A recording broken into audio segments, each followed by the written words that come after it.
Beautiful people, welcome back to the channel and thank you so much for joining today. So guys, if this is your first time, please do not forget to subscribe, like and share this video. Now this video is going to those who are in Finland and to those who intend to move to Finland. There are a lot of things that have been changing, and Finland is not an exception. Remember, I always tell you people that so many things are changing. Inflation is coming and affecting many countries, so they are changing the laws, the rules every year. And this update is about Finland. So you want to move to Finland, or maybe you are already in Finland, please take this update very seriously. It's so important for you to know this. Now this update is about getting citizenship in Finland. That's why I'm sharing it here with you, so that if you are already there, you are still to go, you should prepare yourself. Remember, I said this is citizenship, not PR or not any other thing. But if you plan to get citizenship in Finland, like the Finnish passport, right, this is what you need to know. There is a new law that has been passed, and I remember doing a video some months back telling you about these same changes. There is another video I'm going to do about the PR pathway. If you really want to get PR, you should know what is on ground. So this law has been passed and Parliament has approved the law. Finland has changed the policies for you to get citizenship, and this is going to start from July 20th. This is going to go into effect on July 20th. What has changed? So before, for you to get citizenship in Finland, you needed to stay for up to 5 years in Finland. But now the law have changed and you can only stay in Finland for 8 years before you can apply for citizenship. And remember, you are going to be doing this application on Migri, on the Migri website, right?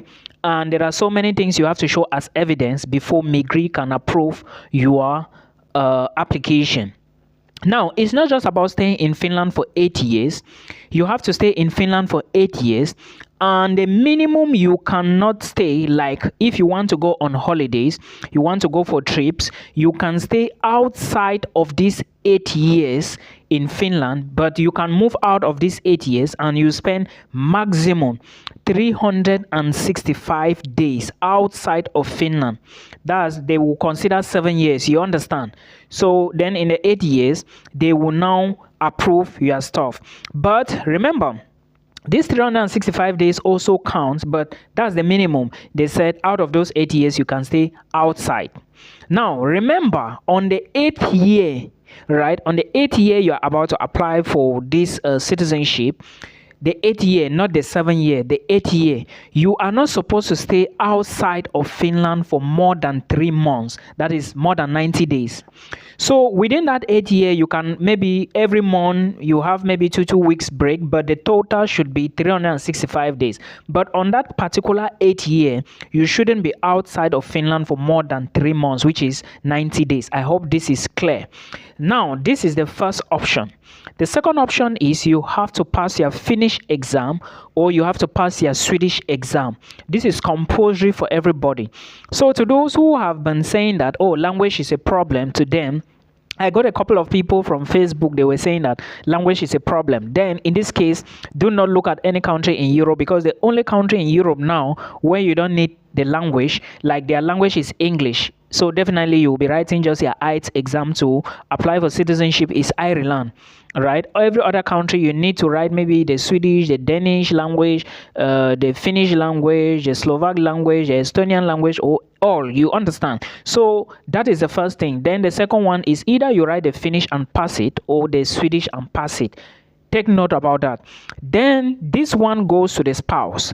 If you move in with your spouse to Finland, the same thing applies, right? The same thing applies, the same rules I just gave you now. But if you are a spouse to a Finnish national, after staying in Finland for 3 years, you can apply for citizenship. That's you get the passport, right? Yes, that's what it is saying. The new law. This is going to take effect on July 20th. So if you are already there for maybe 6 years and you have been moving in and out, you have to calculate if already spent maybe at 365 days, then to strategize and move ahead. Then if you are equally trying to study in Finland this year, next year, because this year is already closed, except you got admissions already, but for next year you should think well. Remember, there is another video I talked about these new rules where I said Finland is planning to increase tuition fee. They are equally planning to remove the free application and introduce application fee payment. So let's just pray that it doesn't happen, but again, if it happens, then it is now going to be an issue of choice. So remember all of this, the videos are on the channel already. Then, like I said, you have to pass your finish, and again, you have to be of good conduct. You must be free of all criminal activities. You must not have gone to jail and stuff like that, because they will need you to show evidence of all of this. So you have to draft your stuff. Now we are done with that. Let's go back to the application. Remember, I said before that if you want to study in Finland, you must be able to have identified a university you are going to apply to. It is critical or essential for you to do this so that you know how you are planning yourself. And remember, tuition fee in Finland is somehow expensive, but there is a possibility for you to get a scholarship. Now, is it everybody that gets this scholarship? No. Some people get it only during payment of your first tuition deposit, like when you get admission, and the school will give you some days that if you pay your tuition, your complete tuition for 1 year within this time frame, they can now remove 500 euros from the tuition and you pay maybe, or they can now give you half a scholarship, like partial scholarship. Instead of you paying maybe 8,000 euros, you can now pay 4,000 euros. I hope you understand. So opportunities like this are present in Finland, so you can check it out. But remember, you cannot, I repeat, if you exceed this number of days in Finland, it's even getting difficult now. If you go against this rule, it will be difficult for you to get citizenship, because they are going to verify everything. Yeah, everything goes through the system.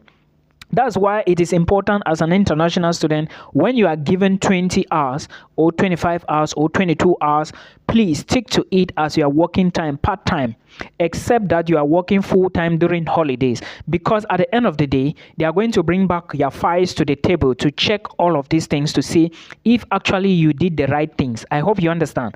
Please put all this information into practice, because it's so important. For those that will be applying to Finland next year, also remember that IELTS is somehow compulsory and tuition fee is about to be increased. I hope you get. Till we meet again.